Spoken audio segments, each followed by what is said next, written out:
আরেকবার স্বাগত মায়ের নিরামিষ রান্নাঘরে। তো আজকে দেখো উত্তর ভারতীয় একটা খাবার মা করতে চলেছে, সেটা হচ্ছে রাজমা। আমাদের বাঙালিদের কাছে অনেকেই অপরিচিত একটা জিনিস, কিন্তু নাম শুনেছি আমরা।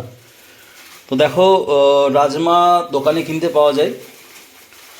তো কিনে নিয়ে এসে আগের দিন মা ভিজিয়ে রেখেছিল, এবং মা বলতে চাইছে এটা খুব পুষ্টিকর জিনিস, একদম সম্পূর্ণ নিরামিষ। এবং আগের দিন ভিজিয়ে রেখেছিল, ঠিক যেরকম আমরা ঘুগনি করার আগে মটর ভিজিয়ে রাখি সেরকম ভিজিয়ে রেখেছিল। এবং মা আজকে এটাকে দু একটা সিটি দিয়ে নিয়েছে, ভালো করে সেদ্ধ করে নিয়েছে। আর এর মধ্যে দেখো গাজর দিয়েছে কুচি কুচি করে, আর আলুগুলো সুন্দর করে কুচি কুচি করে কেটে লবণ হলুদ দিয়ে ভালো করে ভেজে নিয়েছে।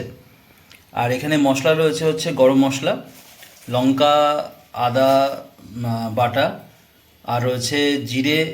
জিরে আর কি আছে এটা মা? আদা লঙ্কা জিরে। আদা লঙ্কা জিরে। আর এই পাশে এটা গরম মশলা। এইটা এটা এটা এইটা এটা হচ্ছে জিরে ধনে বাটা।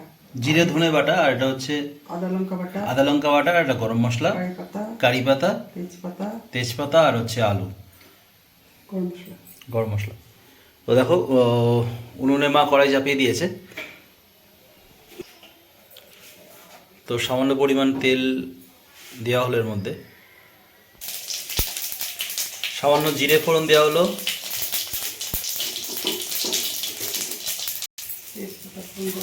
তেজপাতা দেওয়া হলো, সামান্য পরিমাণ হিং দেওয়া হলো, নারকেল বাটা, আচ্ছা নারকেল কোড়া দেওয়া হলো এর মধ্যে। নারকেলটাকে বাটিনি, নারকেলটাকে কুড়িয়ে দেওয়া হয়েছে।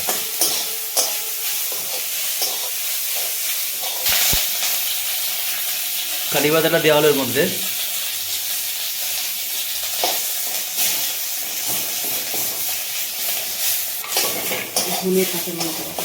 মশলাগুলো দিয়ে নেওয়া হলো, যেগুলো যেগুলো মা বেটে রেখেছিল।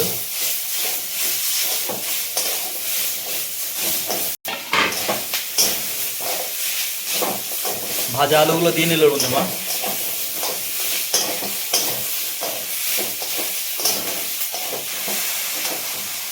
তো দেখো রাজমাটা এর মধ্যে দিয়ে নেওয়া হয়েছে।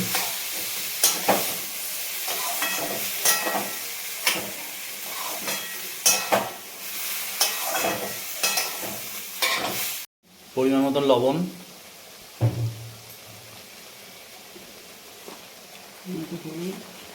পরিমাণ মতন হলুদ দেওয়া হলো। লবণ হলুদটা তোমাদের পরিমাণ মতন দিতে পারো, তোমরা যে যেরকম খাও।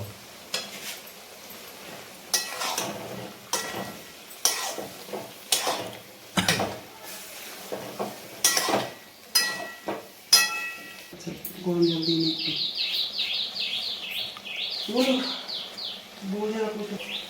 আচ্ছা, সামান্য পরিমাণ গরম জল দেওয়া হলো এর মধ্যে। এবার কিছুটা পরিমাণ ফুটবে।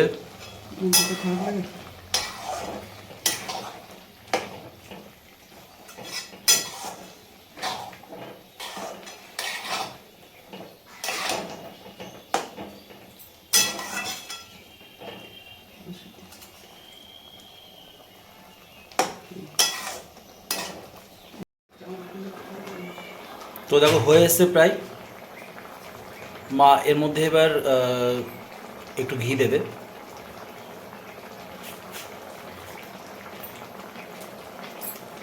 সামান্য পরিমাণ।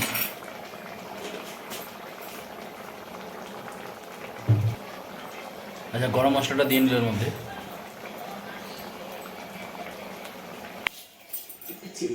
সামান্য পরিমাণ মিষ্টি দেওয়া হলো এর মধ্যে।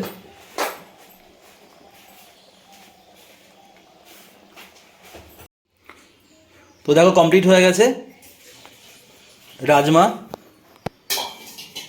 এবং দেখতে যতটা সুন্দর হয়েছে, খেতে অতটাই সুন্দর আশা করব হবে। তো তোমরা পুরো ভিডিওটা দেখলে পুরো রেসিপি পেয়ে যাবে।